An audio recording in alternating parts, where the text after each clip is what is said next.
The slap came before I even realized she'd raised her hand. My head snapped to the side, and for a moment, all I could hear was the ringing in my ears. The crystal wine glass slipped from my fingers and shattered against the marble floor. Around us, conversation froze. Music died mid-note. Guests in glittering gowns and tailored suits turned toward the sound. A collective gasp rippled through the ballroom.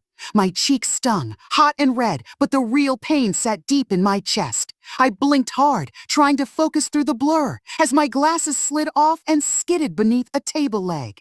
Standing before me, face flushed and eyes blazing with triumph, was my daughter-in-law, Sulla. Her diamond earrings caught the chandelier light as she hissed, loud enough for everyone to hear. "You old witch, hand over the keys to this apartment. You don't deserve to live there alone." 100 eyes burned into me. No one moved. My son stood rooted beside her, his jaw clenched, saying nothing. My knees trembled as I bent to gather the broken pieces of glass, the sound of shards scraping against marble filling the silence. That moment, the sting of humiliation, the disbelief, the betrayal from my own blood, carved itself into my memory. She thought I was too old, too fragile, too weak to fight back. But that slap was the spark. And she had just lit a fire she could never control. If you've ever been humiliated by someone you trusted, if you've ever folded under a public shame and wished you could erase the moment, then you understand why I did what I did. So, if you're with me, make sure you're subscribed and have liked this video. Let me know in the comments where you're watching from. It always amazes me how far these stories can travel, because I do not tell this story to shout. I tell it because sometimes the quiet kind of revenge is the sweetest, and I want you to know exactly how I did it. My daughter-in-law's name is Sella. My son is Armand. My granddaughter, our little light, is June. I call myself Marie. I'm 71 now, and I still remember the exact way the light on that chandelier fractured the moment Sella's palm hit my face. I remember the taste of copper in my mouth, the way my knees felt as they refused to buckle. I remember realizing, with a slow, cold clarity, that everything had just changed. People think the worst of it is the slap. It's not. The slap is only the opening. The worst is the silence that follows. The people who look away. The family member who freezes. The ones who choose comfort over truth. That night, at what was supposed to be a joyous family gala celebrating my son's recent promotion, Armand did not move. He looked down as if the marble floor could swallow him whole. He didn't come to my side. He let his wife parade what she wanted and left me to pick up the pieces of my glasses by myself. I went home alone. The apartment smelled like lemon oil and lavender. Thomas's old jacket still hung by the door. For a long time, I sat at the kitchen table, a photograph of Armand as a toddler in front of me, and I cried. Not from the sting, from the betrayal. I had given everything to that boy. I had worked 2 jobs so he could go to university. I had cut my own wants to meet his needs. Ow! I had believed, foolishly maybe, that blood meant automatic defense. The next morning, my hand trembled as I drank tea. I called Armand. He said all the things sons say when they are ashamed and clumsy. "I'm sorry, Mom. She's stressed. Don't make a scene." He wanted me to be small. He wanted this to evaporate. He wanted the problem gone, politely, quietly, without a stain on people's memories. He didn't want to do the messy work of taking a stand. That's when I decided I would not beg to be loved. I would not fight with fist or scream. I would build a response that stung longer, that taught consequence without making me cruel. I would take back what she tried to take from me, but I would do it on my terms. You need context to understand why the keys had meaning. This apartment is not a commodity to me. It is where my life is stacked. Thomas's records in the cabinet, Armand's tiny shoes in the closet, the dent in the kitchen table where we used to lean and argue about football. I could list its fixtures and its square footage, but the truth is simpler. It's the place that held us. For Sella, though, it was an asset to be unlocked. She saw rooms, status, convenience. She saw leverage. The campaign had begun subtly in the years after the wedding. A note left on the counter. We borrowed the ladder to get the curtains down. Hope you don't mind. A spare key casually asked for, then hinted as already helpful. A suitcase left in the hall when she dropped June off. We're trying to make it cozy for your visits? She texted, and it did. The kindness camouflaged the colonization. Each act was a small thread, weaving a net around my life, a net she believed I was too old and too frail to feel tightening. The first time she crossed the line into something I couldn't swallow, she brought a real estate agent to my living room as if she owned the space. They walked through, whispering about portfolio opportunities and efficiency. She told the agent, loud enough I could hear, that I would be happier in a smaller place. The agent smiled at me like I was a museum piece. That's when the stone in my chest hardened into a plan. It was no longer a feeling of hurt. It was a blueprint for survival. What I did next has 3 parts: documentation, legal strategy, and social architecture. Those are boring words. Let me show you the muscle underneath. First, documentation. I started writing things down. Dates, words, the exact phrasing of a text message. The time Sella came over and rearranged my bookshelf without asking, claiming she was freshening up the space. It felt petty at first, an old woman keeping a ledger of slights. But the ledger is an armor. I saved messages. I took photos of the rearranged shelves, the suitcase in the hall, the agent's business card left conspicuously on my coffee table. I asked my neighbor Pillar, who had eyes like a sparrow and a heart of forged steel, to keep an ear open. Pillar nodded and later told me, "You don't have to fight this alone. She brought cookies and she brought witness. Her presence was an anchor in my shifting world." Second, I consulted an attorney. Her name is Daria, a woman with a blunt bob and a voice that meant business. She didn't say a revenge. She talked about boundaries, property law, and irrevocable gifts. She explained the power of structures, wills, deeds, trusts. I learned the difference between owning something and being in control of it. People who assume power through pressure often forget paperwork. Paperwork is slow, boring, and absolute. It does not feel rage. It simply is. In Daria's calm, organized office, my hurt began to transmute into strategy. Third, I built social architecture. You cannot win a moral argument in private if public opinion sees your reaction as hysterics. You must control the story without shouting. So I reached out quietly to friends, to the church ladies who make lemon loaves and who'd known Thomas and me for 20 years. I told a few trusted people the truth. Not the theatrics, just the facts. Sella had struck me at the gala. She had demanded the keys. She had started to take over my life. People listened. Their empathy is currency I kept in the bank, a reserve of goodwill would need for the long winter ahead. Here's the brutal, beautiful part. Revenge doesn't have to hurt someone immediately to hurt them eventually. It can be the way you remove a prize they coveted. Selah wanted my apartment like a symbol. If I removed her symbol, she lost more than a room. She lost entitlement. Titulant. She lost the narrative that she was the heir apparent, the modern woman managing the family's assets.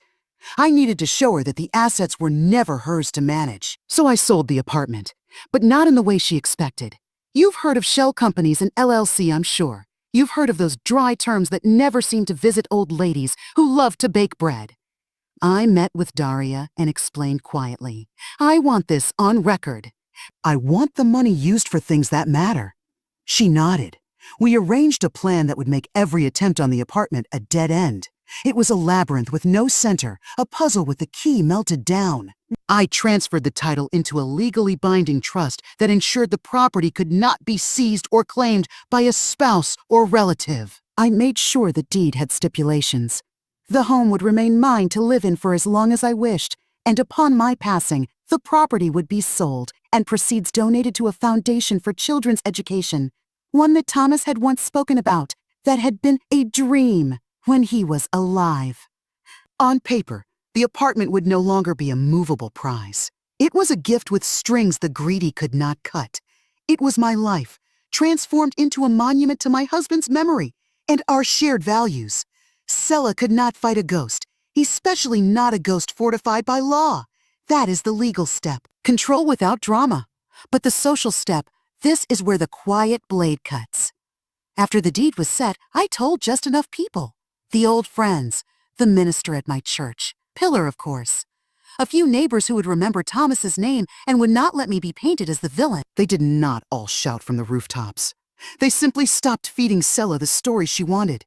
Invitations dwindled for her gatherings. People who once laughed at her jokes started to deflate like balloons when she entered. The social capital she had spent years building began to crumble. Not with a bang, but with a series of quiet, polite withdrawals. When Sella discovered the transfer, she did what greedy people do. She raged.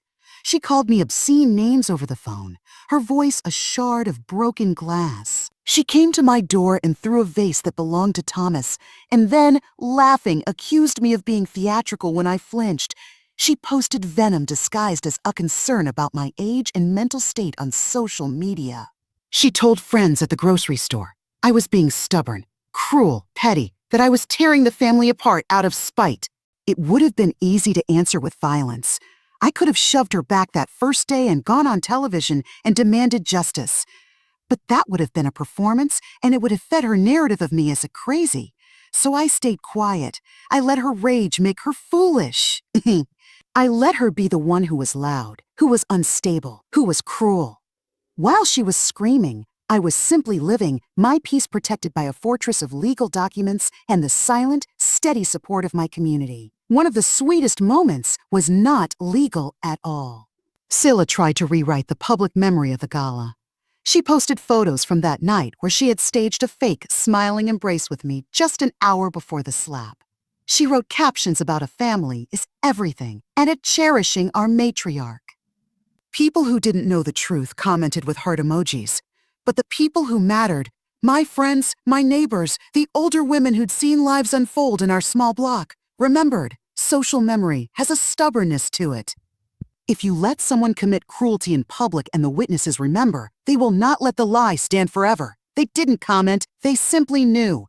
And in knowing, they held the truth for me. Still, I wanted something Sella could not buy. I wanted her to understand the cost of attempting to take someone's life and make it vanish. So I did two more things, acts that were for me, for Thomas, and for the future. First, I made sure the children for whom I cared, June and the other little ones who'd come to our house for cookies and stories, were shielded. I arranged that in the trust and in a separate legal note. Guardianship and visitation rights in clear, unambiguous terms that protected me and the children from manipulative custody games. Sella had used June as a lever, leaving a suitcase at my door. I would not let her weaponize a child's love. I built a legal wall around that relationship, ensuring that my granddaughter's access to her grandmother, to her history, to the stories in this apartment, would remain inviolate. Second, I restored memories. I spent money, some of Thomas's savings, yes, to refurbish a wing of the community center in his name. Not because I wanted a plaque, but because I wanted people to see the tangible result of our lifetime. I wanted to take the energy Sella had poured into her greed and transmute it into something that would outlive us all. I called it the Thomas Reading Corner. We painted it a soft, hopeful blue. We filled it with books, old classics, new adventures, picture books for tiny hands. The day the banner went up, the whole street came. Children raced across the new carpet. Sella came too, but she could not find the center of that room. She stood at the edge, small and unmoored, while everyone else cheered and celebrated the memory of the man she had tried to erase. Grice. It is a curious thing. When you transplant love into a public space, you change the calculus of cruelty. People who tried to shame me found they were now standing against a record 6 decades of community. Her bitterness looked meaner in that light. My love was now a physical, tangible thing, a room full of light and stories. Her anger was just noise. Of course, it did not end there. Karma is not a story that wraps itself neatly. There were low days, weeks when Armand didn't call, lost in his own shame and Sella's fury. Days when someone's voice on the phone had the same polite cruelty as if nothing had happened. There were invitations I received that had the sting of condescension under a wafer of courtesy. Invitations to smaller, more manageable events. People are complicated. I did not become hero overnight. I worked it out, step by step, some days moving forward, others simply holding my ground. The pivot, the small, delicious moment, came when Sella tried to force a sale of the apartment by legal tricks, hiring a lawyer to poke holes, to say the trust had irregularities, that I was coerced or not of sound mind. She thought money could force errors. She thought a furious tempest could move mountains. She confronted Daria in her office, and Daria looked at her like a woman looking at a child trying to blow down a house. Mom," she said, her voice flat and final. The paperwork is pristine." Sella's face went white. You could see the gears slow in her head. This was not theatrical rage now. It was the dawning of a cold, hard realization. Some things are beyond purchase. Some walls are built too well to break. When the lawsuits didn't come, social pressure built. Friends who once accepted her dominance, who were charmed by her energy, began to call her out in subtle ways. Invitations to dinner decreased. Conversations at school pickup became shorter, more polite. People stopped gossiping with her because gossip requires belief, and belief requires a shared version of the truth. When truth and paperwork line up together, gossip runs out of oxygen. She was left in a social vacuum. Armand, the first one who failed me in the worst moment, had to face the mirror. It is a hard thing to watch your child learn.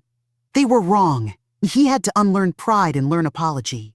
That was, for me, the gentlest revenge of all. Not to give him the hard lesson from the top of a stage, but to let him feel how wrong he had been, to let him come to the understanding on his own.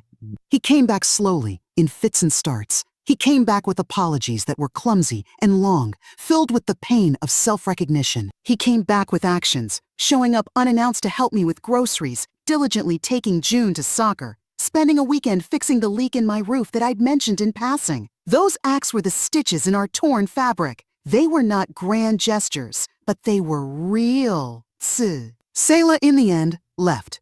She took what she could and stormed away. She found a new town, a new set of admirers who didn't know her history, and for a while she thrived in short bursts. I do not relish her fall. I do not wish ill in detail. I only wish for my own peace and for boundaries that protect the weak, the quiet, and the kind. People ask if I regret not screaming at the gala, not calling the police, not creating a spectacle. The answer is no. I could have done those things and achieved a moment's satisfaction, a flash of catharsis that would have faded by morning, but I wanted lasting satisfaction. I wanted the next years of my life free from fear. I wanted my granddaughter to come to a house that was truly a home, one that she could visit and remember without regret, filled with love and not the ghost of a scene. I wanted to sleep without wondering if someone would take my home in the night. The spectacle would have been for them. The structure was for me. There are moments that feel like hard-earned gold, more valuable than any victory shout. The day June ran into the reading corner and declared a book about stars, her a special book, the morning Armand knocked on my door and left a plate of pancakes on the table. Just as he had as a small boy, the afternoon pillar came and hugged me and said, "You did it, Marie. You built a life that cannot be taken by a person who doesn't see its value." Those moments taste like tea and honey. They are quiet. They are everything. Let me be clear about the moral architecture here. Revenge that is about humiliation is petty and small. Revenge that is a construct of boundaries, paperwork, social truth, and charity is durable. I could have sought to humiliate Selah in return. I could have posted the video, made a spectacle, or screamed until people's ears bled. But spectacle evaporates. It burns hot and fast and leaves only ash. Structures last. Paperwork outlives fury. A deed that says the home belongs to the trust will be read by people 100 years from now, long after our fury has turned to dust. The Thomas Reading Corner will hold children and their dreams long after we are gone. That is a legacy. That is a revenge that turns poison into medicine. So that is how I took my revenge. Not as a single roar, but as a string of quiet, legal pivots and community work. I turned the apartment from a prize into a promise. To education, to children, to memory. I made sure there was no path for entitlement to wriggle through. I did it without slamming doors in public, without violence, without the kind of cruelty that poisons a soul. I fought fire not with fire, but with water and earth and time. People ask if it made me feel better. Yes, but better in a slow, gentle way. It healed me not by erasing the pain of the slap, but by relieving me of the power it had over my life. I stopped being the woman who had been reduced to a moment, a story of victimhood. I became the woman who took a breath, drew a line, and rebuilt. The scar is still there, but it is no longer a wound. It is a reminder of my own strength. If you're listening and feeling small because someone tried to take from you, please hear me. Document. Keep friends who will tell the truth. Learn enough law to know what your rights are. Use paperwork like a shield. Use charity like a light. Build your life in such a way that the people who would steal from you find the prize not worth the theft. Do not let humiliation write your story. You are the author. Write a better ending. We are not champions of noise. Most of us are people who sweep our kitchens at night and fold laundry and call our children and make apologies. A quiet life can be fierce. A quiet life can be fortified. My revenge was not a parade. It was a plan. It was dates on a page, signatures, the building of something that would carry on. And there is a sweetness to that which flares in your chest like sudden sunlight, warming you from the inside out. Months turned into years, and the bruise on my cheek faded from angry purple to a pale ghost. The scar is a story I sometimes tell June when she asks about the grown-up scar. I tell it plainly. Once, someone was mean. We fixed it. She doesn't carry the hate. She carries the lesson that homes are for love, not for leverage. She understands that some fights aren't won with yelling, but with thinking, and that a library can be a fortress. Now, when the late afternoon sun slants through the window and I lean against the sill with a cup of tea, I think of the life Thomas and I built. I think of the stories stacked on our shelves and of the small decisions that matter. Who you invite into your life, who you trust with the spare key. I think of the way pride can cloak cruelty and how bravery often looks like paperwork and charity and patience. It looks like showing up day after day for your own life. So what is the lesson? It is this: dignity can be reclaimed without giving up who you are. Power is not only in the fist, it is in the ledger, in the signature, in the steady eye that says, no. When someone pulls a hand back from your life, do not rush to retaliation. Build, document, gather, give, thank, and when the moment is right, remove the prize. Make your life a thing that cannot be bought by force or fear. Make it a garden, not a fortress, but a garden with strong, deep roots and a fence that says, this is mine. I will tell you one last thing. The sweetest part of all this was unexpected. One morning months later, I received a letter from a mother in a different city. She wrote to thank us, the trust in the reading corner, because her little girl had learned to read there and now does math and sings at school. The letter smelled faintly of crayons and hope. I cried then, not for the slap, but because the world had more little hands reaching for books than for keys. That is a revenge I can live with. A life remade where a hurt once stood. The hurt became a library. The slap became a story. And I became free. Tell me, what would you have done in my shoes? Would you have shouted, struck back, or done what I did and rebuilt? Drop a comment. Tell me where you're watching from. And if this story landed with you, hit like and subscribe. We're building a small corner of the internet where quiet justice matters, and I read every message. I'm Marie. Thank you for sitting with me.